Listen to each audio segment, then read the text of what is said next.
Breaking news share कंदासीं। कंबर में रिपीटर साफ़ करण दौरान गोली लॻण जे नतीजे में नौजवान हयाती विञाए वेठो आहे। बागुदेरो बाड़े में रिपीटर साफ़ करण दौरान गोली हली वई, जंहिंजे नतीजे में 20 वरियनि जो नौजवान सलीम गोपांग फोत थी वियो।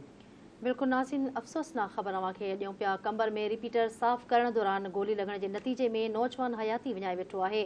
बागुदेरो पाड़े में रिपीटर साफ़ करण दौरान गोली हली वई, जंहिंजे नतीजे में 20 वरियनि जो नौजवान सलीम गोपांग फोत थी वियो आहे।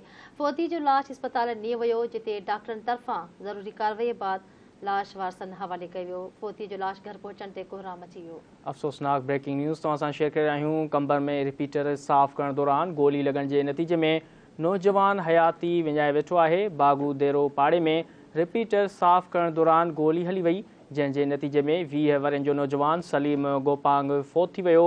फोती जो लाश अस्पताल नियो वियो, जिते डॉक्टरनि तरफ़ां ज़रूरी कार्रवाई करण बाद लाश वारसनि हवाले कयो वियो।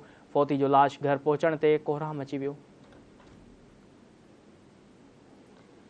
बिल्कुल नाज़रीन, अफ़सोसनाक ख़बर अव्हांखे ॾे रहिया आहियूं।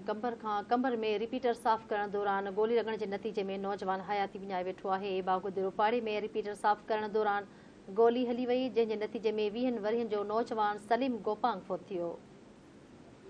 फोती जो लाश अस्पताल नियो वियो, जिते डॉक्टरनि तरफ़ां ज़रूरी कार्रवाई करण बाद लाश वारसनि हवाले कयो वियो। फोती जो लाश घर पहुचण ते कोहराम अची वियो। कंबर खान धरती टीवी न्यूज़ जो रिपोर्टर पीर कयूम लाइन ते मौजूद आहे। जी पीर कयूम, आगाह कजो कहिड़ा तफ़सीलनि हवाले सां।